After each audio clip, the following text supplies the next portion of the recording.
Why did the United States leave the gold standard? Basically because the gold standard constrained the federal government. I get a lot of questions from students about the gold standard. For example, what is it? And why don't we have one anymore? I'll start by explaining what it is. Under a gold standard, the monetary unit is defined as a certain amount of gold, like 1/20th of an ounce or 10 grams. In the era of the international gold standard before World War I, the US dollar was defined as a little less than 1/20th of an ounce of gold. To be precise, 1 ounce of gold equaled $20.67. A silver standard follows the same idea. The British monetary unit, the pound sterling, originally meant exactly that, 1 pound of sterling silver. A gold standard can operate with or without government involvement in the minting of gold coins, the issuing of gold-backed paper currency, and the provision of gold-backed checking accounts. Historically, private mints and commercial banks were reliable providers of gold-denominated monies. Thanks to the banks, a gold standard doesn't mean that people have to carry around bags of gold coins. Anyone who finds paper currency and checking accounts more convenient can use those. But it does mean that if a person wants to redeem a bank's $20 bill or cash its $20 check, the bank is obliged to give him a $20 gold coin. The obligation to redeem for gold guarantees the gold value of all kinds of bank-issued money, and the purchasing power of gold was historically very stable. By contrast, under today's unbacked or fiat dollar standard, there is no value guarantee. If you take a $20 Federal Reserve note to a bank, all you can get for it is other Federal Reserve notes. The experience with fiat monies in various countries has ranged from mild inflation to terrible inflation. Why did the United States leave the gold standard? Basically because the gold standard constrained the federal government.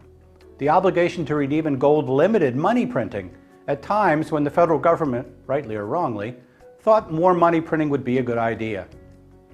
The United States went off the gold standard in two major steps.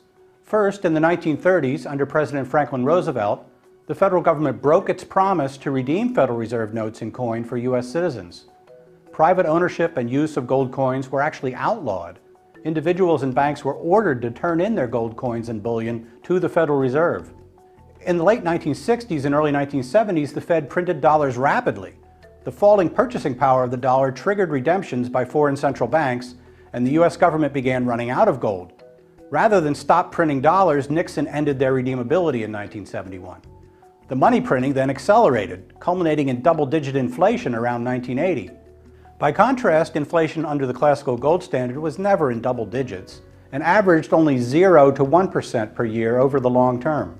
A common objection to a gold or silver standard is that there can be random shocks to the supply or demand curves for metal, and that these will make the purchasing power of metallic money unstable. But historically, this was not much of a problem. For example, after the major supply shock of the California gold rush of 1849, as the gold dispersed over the entire world, the resulting inflation was less than 1.5% per year for about 8 years. Thereafter, the price leveled off, and later gradually declined as the world output of goods grew faster than the stock of gold. Under our current fiat standard, the supply of money is up to the decisions of the Federal Open Market Committee. There's no self-correcting market tendency to prevent the creation of too much money under that system. The fate of the dollar rests with a handful of political appointees. The practical question is, under which system are the quantity and purchasing power of money more stable? In other words, which system better limits inflation? The answer to that question is clear from the historical record.